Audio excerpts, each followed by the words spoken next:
Assalamualaikum warahmatullahi wabarakatuh. Saya Intan Permatasari dengan NPM 0377 kelas A3 dan prodi PGMI. Saya di sini akan menjelaskan tentang menceritakan pengalaman yang mengesankan dengan memberikan kalimat yang runtut dan mudah difahami, dan juga memberikan saran dan tanggapan yang baik.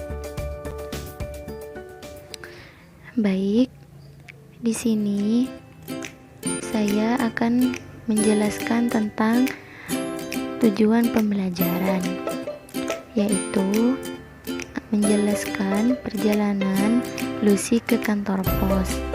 Di sini di gambar ini sudah dijelaskan bahwa menemukan pikiran pokok dari cerita pasar di pagi hari dan melengkapi percakapan. Selanjutnya, di sini juga ada peta konsep, yaitu tempat umum. Di sini salah satunya ada mendengarkan, penjelasan, menulis, teks percakapan, menjelaskan tempat sesuai gambar, dan melengkapi percakapan. Ya, selanjutnya salah satunya di sini tentang mendengarkan. Yang nomor 1 adalah membaca denah. Membaca denah adalah gambar yang menunjukkan letak kota atau jalan. Seperti itu. Dan kamu dapat mencari sebuah tempat dengan cepat. Di situ sudah dijelaskan bahwa tempat denah itu bagaimana cara untuk bisa sampai ke bank swadaya. Yang kedua, menggambarkan denah berdasarkan penjelasan yang didengar. Di sini kalian juga bisa menggambar kemana lokasi yang akan dituju. Misalkan kamu akan pergi ke rumah sakit, kamu bisa bertanya kepada siapa saja di mana letak rumah sakit tersebut. Seperti itu. Yang selanjutnya yaitu tentang berbicara. Yang salah satunya di sini ada nomor 1, menjelaskan tempat sesuai dengan gambar, dan nomor 2, menjelaskan dengan kalimat yang runtut. Menjelaskan gambar harus dengan kalimat yang runtut. Kalimat yang runtut maksudnya itu ialah satu persatu dari awal hingga akhir, yaitu diurut dari awal hingga akhir. Kamu di sini akan menceritakan tentang bagaimana pengalaman kamu dari awal sampai akhir. Seperti contohnya pergi ke kantor pos. Jam menunjukkan pukul 1 ketika Lucy pulang sekolah. Setelah makan, Lucy istirahat sambil menonton acara televisi. Siang itu, ibu berencana pergi ke kantor pos. Ia akan mengirimkan surat untuk kakak Lucy. Kakak Lucy tinggal di Pulau Penang, Malaysia. Lalu, ibu mengajak Lucy pergi ke kantor pos. Letak kantor pos dari rumah Lucy ke barat, ke arah barat, seperti itu, dan seterusnya. Yang selanjutnya yaitu tentang membaca, yaitu nomor 1, menemukan pikiran pokok teks bacaan. Setiap bacaan pasti memiliki pikiran pokok, dan kalian harus menjelaskan bagaimana kamu dapat menemukan pikiran pokoknya, yaitu intinya. Seperti contohnya, siapa yang pergi, dengan siapa ia pergi, dan mereka pergi kemana, mengapa, dan bagaimana.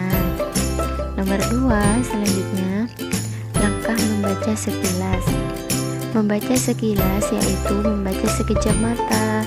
Di antaranya, siapkanlah diri dan pusatkan perhatian pada teks bacaan yang ada. Dan B, pahamilah judul bacaan. Yang selanjutnya, yang C, bacalah teks secara sekilas dan temukan gagasan pokok yang disampaikan oleh penulis pada kalimat utama. Coba kamu baca dengan sekilas cerita di bawah ini yang berjudul Pagi, Pasar Pagi di Pagi Hari. Baca dengan baik ya. Yang selanjutnya di sini tentang menulis. Kamu diajak untuk melengkapi percakapan yang belum selesai dengan memperhatikan penggunaan ejaan. Yang nomor 1, pengertian percakapan. Yang nomor 2, menggunakan ejaan, tanda titik, 2, dan tanda petik. Di sini, ejaan adalah cara menggambarkan bunyi dalam kata, kalimat, atau menggunakan tanda baca, yaitu tanda titik 2 dan tanda petik. Dan tanda titik 2 itu adalah dipakai pada akhir suatu pernyataan lengkap diikuti rangkaian atau pemerian yang bercontohkan bayam, sawi, kangkung, dan lain-lain. Yang dimaksud tanda petik di sini, misalkan yang ada di tengah-tengah yaitu titik mengapit petikan langsung yang berasal dari pembicaraan dan naskah atau bahan tulisan lainnya.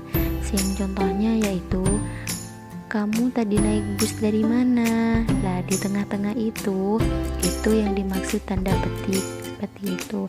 Dan perhatikan contoh percakapan di bawah ini ya. Semoga difahami. Dan jangan lupa kalian memberikan semua tanggapan harus disampaikan dengan sopan dalam menanggapi suatu permasalahan.